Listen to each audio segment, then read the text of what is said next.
productivity, winning strategies, and aligning employer-employee goals. If this sounds like something your business could use more of, then you've come to the right place. The Business Mechanic Show with your host, Vaughn Sigmon. Let Vaughn show you how to develop, improve, and jumpstart your business. So now, please welcome the host of The Business Mechanic, Vaughn Sigmon.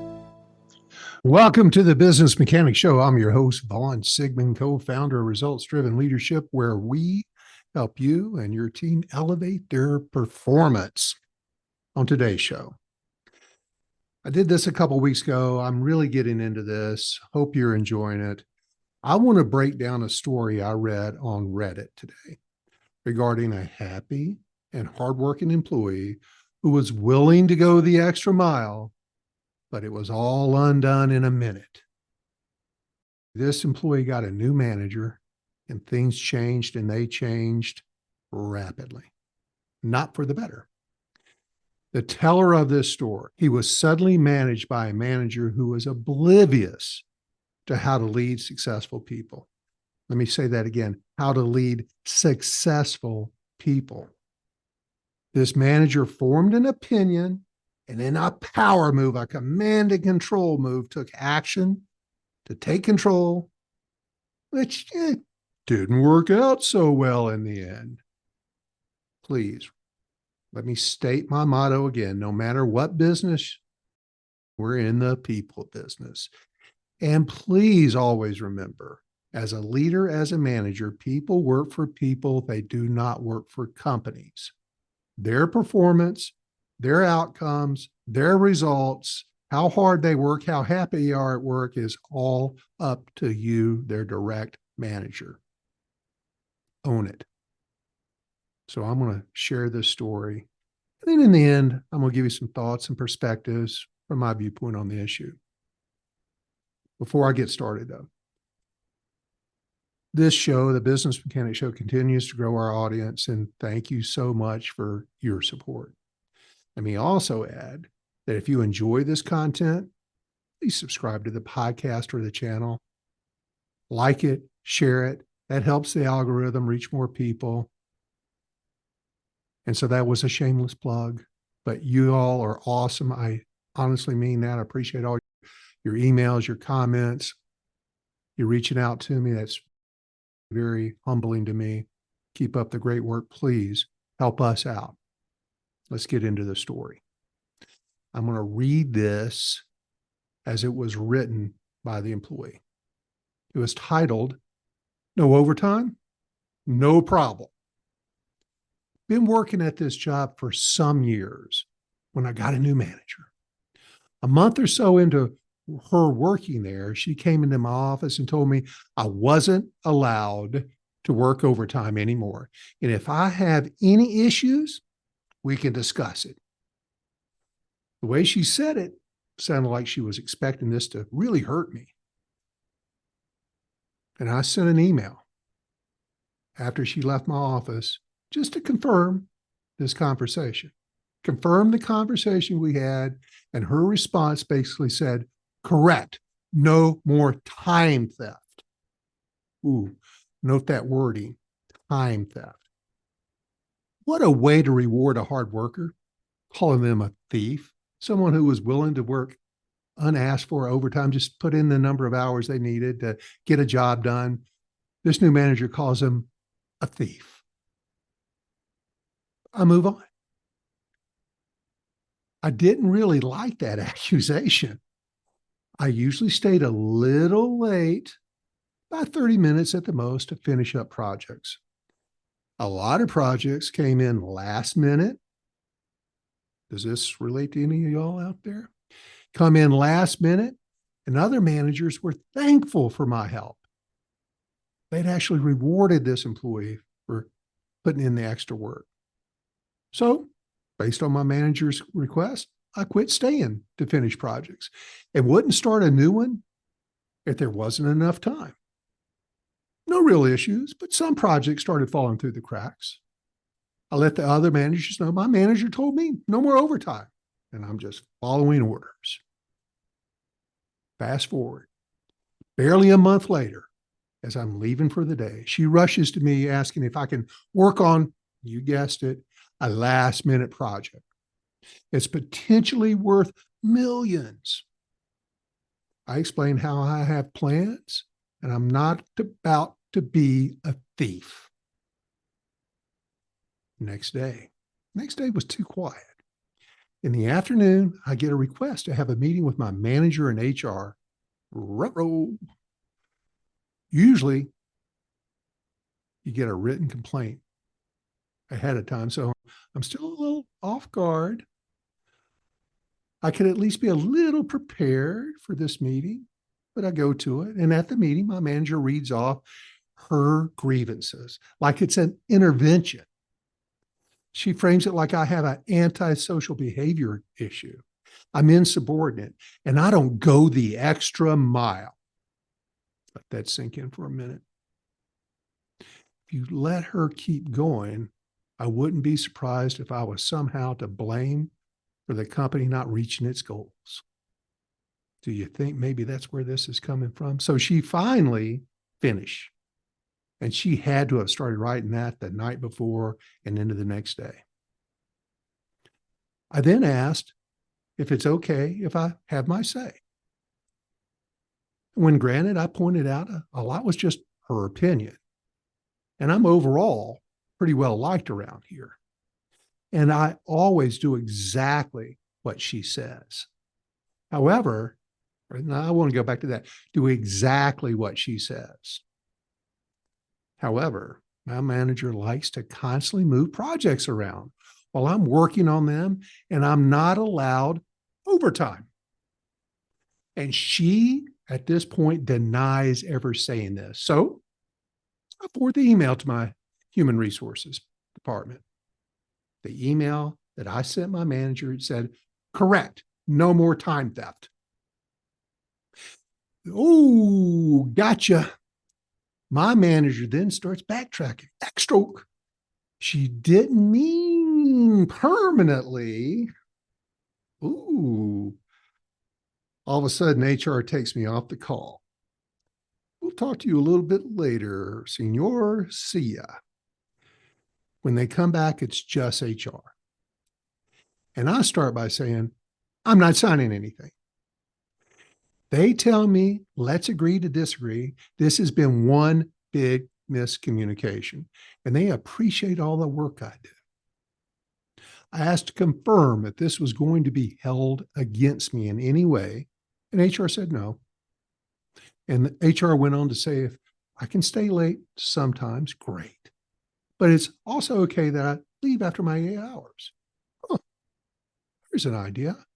My manager later, this is a great end. My manager later quit. She was in it for less than a year. Wonder why. Let's not forget that inflammatory statement. Let me start sharing my perspective now. I cannot believe the choice of words. The new manager accused this hard worker of being a time thief and banned the employee from working overtime. Words are powerful, my friends, and because of her choice of words and because of this decision, projects started falling apart.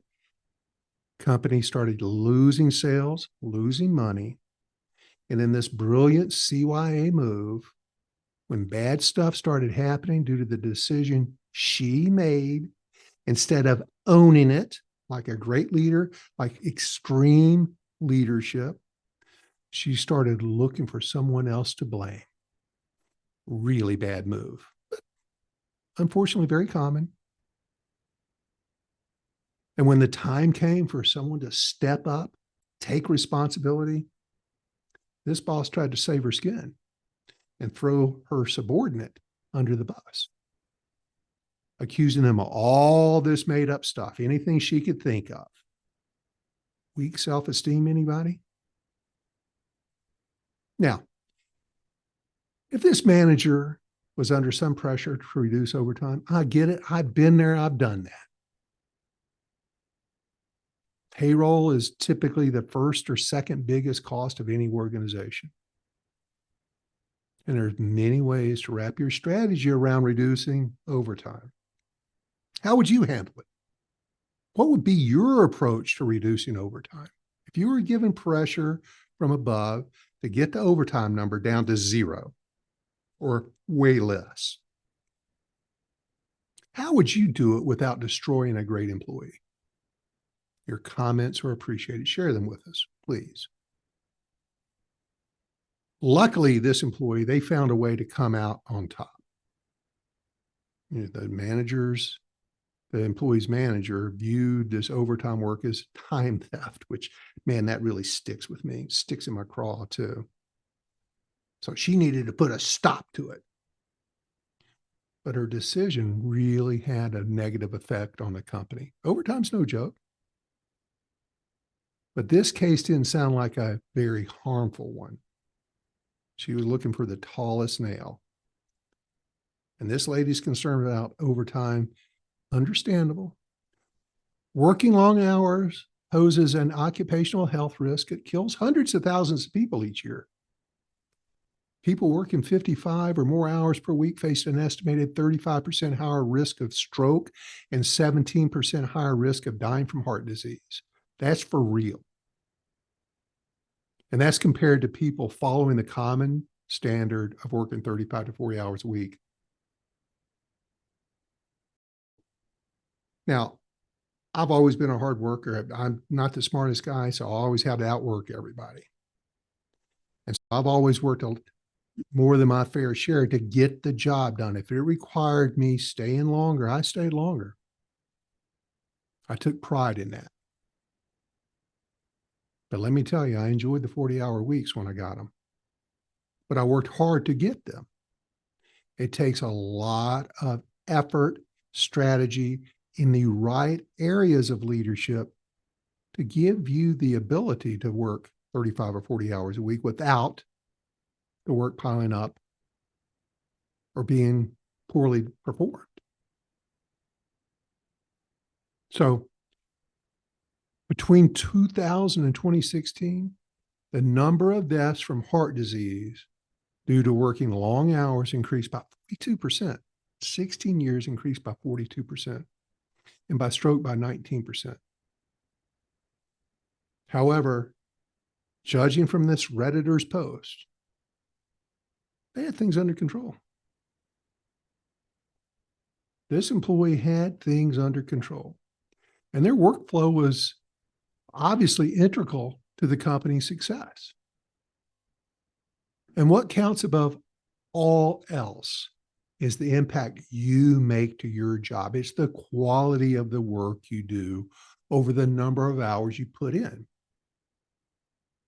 That's the value you bring to an organization, either as a manager or as a direct report.